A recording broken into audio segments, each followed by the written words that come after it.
Good evening, everyone. Today's top story comes straight from Miami, where football legend and Inter Miami co-owner David Beckham made a completely unexpected appearance at the team's training session ahead of their historic Club World Cup opener. The moment created waves across the football world, and tonight we break down everything that happened, how the players reacted, and what it means for Messi and Inter Miami's global ambitions. The atmosphere at Inter Miami's training ground was already intense as the team prepared for the Club World Cup. Players were focused, coaches were analyzing every detail, and staff were moving around with purpose. But suddenly, a familiar figure quietly walked onto the pitch, David Beckham. No announcement, no camera crew, no warning. Just Beckham in a simple t-shirt, trousers, and a cap, casually entering the training ground like any other staff member. The moment players realized who it was, the energy instantly shifted. Lionel Messi, Jordi Alba, Sergio Busquets, and others paused for a moment, smiling and greeting their club co-owner. Beckham shook hands, shared hugs, and spoke individually with several players. His presence wasn't grand or flashy, it was warm, personal, and uplifting. Beckham joined coach Javier Mascherano near the sideline, and the two discussed tactics, training rhythm, and the upcoming opener. Mascherano, who recently took charge of Inter Miami, seemed visibly encouraged by Beckham's visit. Even from a distance, Beckham's enthusiasm was obvious. He watched drills closely, clapped for good plays, and chatted with Messi multiple times. Many players later shared that Beckham's timing couldn't have been better. With the Club World Cup opener just hours away, tension was naturally high. The surprise visit brought smiles, eased nerves, and motivated a squad that's about to face global competition. Beckham's admiration for Messi has always been public.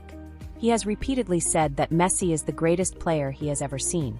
And stories about Messi's professionalism continue to impress him. Beckham once revealed that on Messi's very first day at Inter Miami, he arrived at the training ground at 6:50 a.m., long before anyone else, simply because he wanted to set the standard. That mentality has shaped the club, and Beckham knows it. Watching Messi train ahead of the Club World Cup, Beckham couldn't hide his pride. Messi and Beckham shared a few moments laughing, discussing plays, and exchanging encouragement. But behind all the smiles, Beckham's visit carried deeper meaning. Inter Miami is about to play the biggest matches in the club's short history. The Club World Cup puts them on a global stage, facing champions from Europe, Asia, Africa, and South America. Their first match? A high-stakes game against Egypt's powerhouse Al Ahly, a team with decades of experience in major tournaments. For Inter Miami, who are still building identity and structure, these are defining moments. Beckham understands that better than anyone.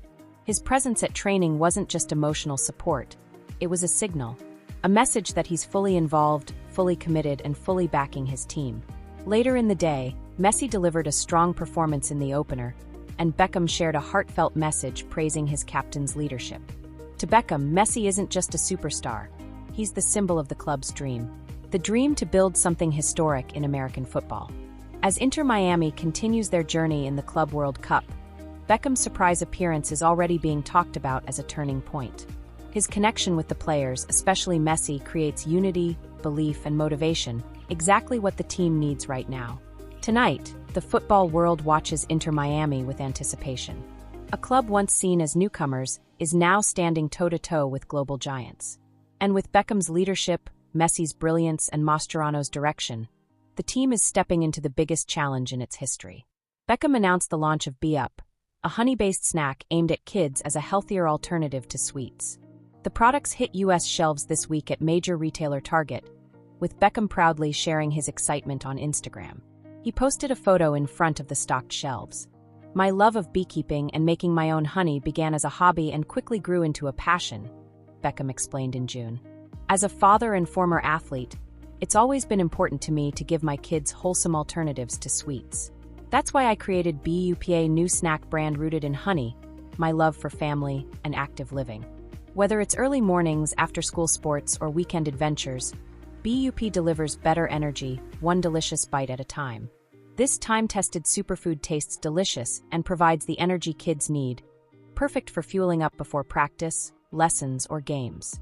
This new venture arrives as the Beckham family's net worth crossed the £500 million, $675 million, mark, cementing David and Victoria's status as one of the UK's wealthiest celebrity couples. Beckham has built his fortune through football, sponsorships, business deals, and Inter Miami's stunning growth in value. BUP marks his latest move to diversify Brand Beckham even further. BUP will continue its rollout across the U.S. in the coming months, with Beckham expected to expand the brand internationally. The ex-England captain's growing empire shows no signs of slowing, with Inter Miami and now BUP at the heart of his business portfolio. In charge of his only game as Three Lions boss following the resignation of Kevin Keegan 5 weeks earlier, it was Peter Taylor who gave Becks the armband for the first time.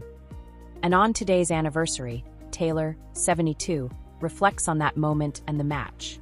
I phoned David Beckham on the morning my England squad was announced to tell him I was going to make him captain for this game against Italy. The call was short and sweet, and I don't know whether Steve McLaren, who was the England assistant and at Manchester United at that time, had tipped him off to expect my call. But it remains one of the best phone conversations I have made in my 55-year football career. The only pity is FaceTime wasn't around at that time to see his response. I was so proud to watch and read about David's knighthood at Buckingham Palace. Whatever David has done in his life has been a success and always to the best of his ability. And it's not just because he is now a Sir. I was asked to take charge of the England team in 2000 for this one game in Turin by the FA's chief executive Adam Crozier before Sven-Goran Eriksson stepped in. I was told I had a free hand to select my own squad. Chris Eubank Jr. and Connor Ben go punch for punch once again as both rivals look to make their fathers proud. The blockbuster rematch takes place at the 62,000-seater Tottenham Hotspur Stadium tonight. Eubank Jr. narrowly outpointed his bitter foe after 12 brutal rounds in April to secure the bragging rights in what was certainly a fight-of-the-year contender. And the two British superstars will dance once more as Eubank Jr. aims to do the double, while Ben seeks revenge after suffering a first career loss. I wanted to pick a younger squad, and David was the perfect fit to lead that side. I had been impressed with how he conducted himself after the fallout from his red card against Argentina in the 1998 World Cup Finals. He was slated by arguably every other club fan apart from those who support Manchester United following that sending-off,